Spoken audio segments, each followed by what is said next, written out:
اعوذ باللہ من الشیطان الرجیم، بسم اللہ الرحمن الرحیم۔ معزز خواتین و حضرات، السلام علیکم۔ ایک دفعہ حضرت موسیٰ علیہ السلام نے اللہ رب العزت سے عرض کیا کہ اے میرے مالک، میں یہ جاننا چاہتا ہوں کہ جنت میں میرے ساتھ میرا کون ہمسایہ ہوگا، میرے ساتھ کون رہے گا۔ رب العزت نے ارشاد فرمایا کہ موسیٰ، فلاں قصاب تیرے ساتھ جنت میں ہوگا۔ یہ سن کر حضرت موسیٰ بہت حیران ہوئے اور اس قصاب کی تلاش میں چل پڑے۔ وہ قصاب آپ کو جب مل گیا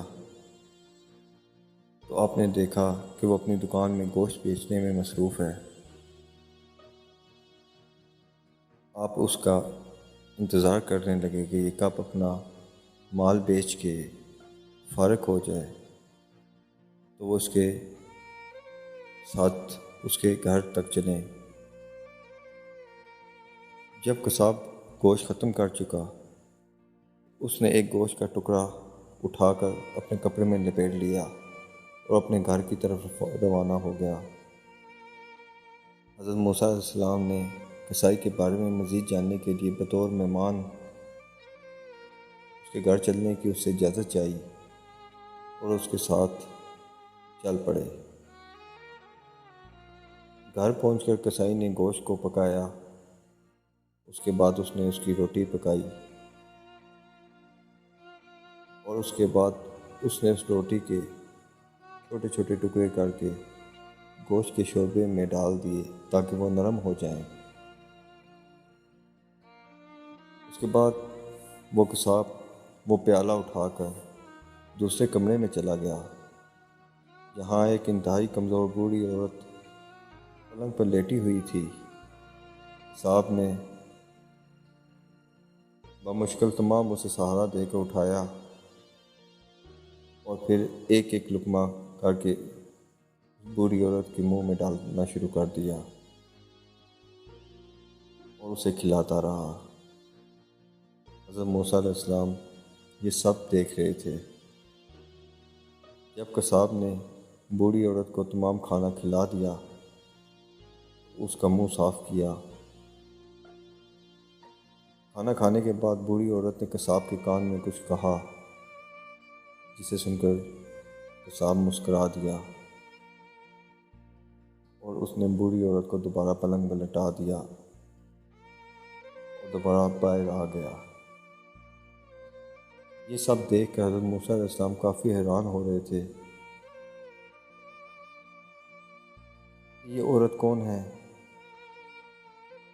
اور جب قصاب نے اسے کھانا کھلایا تو اس بوڑھی عورت نے اس کے کان میں ایسا کیا کہا کہ قصاب یہ سن کر مسکرا دیا تھا۔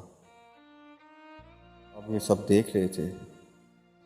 آخرکار آپ سے رہا نہ گیا تو آپ نے قصاب سے پوچھا، یہ عورت کون ہے اور اس نے تیرے کان میں کیا کہا جس پر تو اتنا مسکرایا؟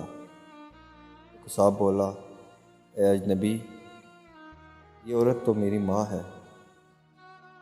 گھر پر آنے کے بعد میں سب سے پہلے اسے ہی کھانا کھلاتا ہوں اور وہ جب کھانا کھا لیتی ہے تو خوش ہو کر روز مجھے یہ دعا دیتی ہے کہ اللہ تعالیٰ تجھے جنت میں حضرت موسیٰ علیہ السلام کے ساتھ رکھے اور اس کا ہمسایہ بنائے۔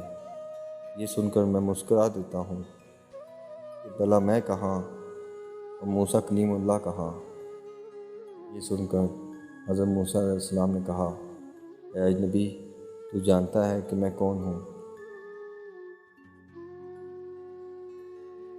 تو اس قصاب نے کہا، نہیں۔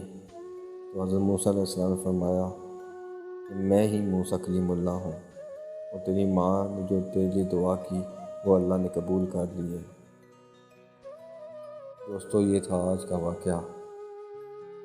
جو لوگ اپنے ماں باپ کی خدمت کرتے ہیں اور نیکیاں کرتے ہیں، اللہ تعالیٰ انہیں ایسے ہی مقام عطا کرتا ہے، ایسی عزت عطا کرتا ہے کہ وہ نبی اور پیغمبروں کے ساتھ رہیں گے اور اللہ تعالیٰ کی ہر طرح کی نعمت انہیں میسر آئے گی۔ اللہ تعالیٰ ہم سب کو اپنے ماں باپ کی خدمت کرنے کی توفیق عطا فرمائے۔ آمین ثم آمین۔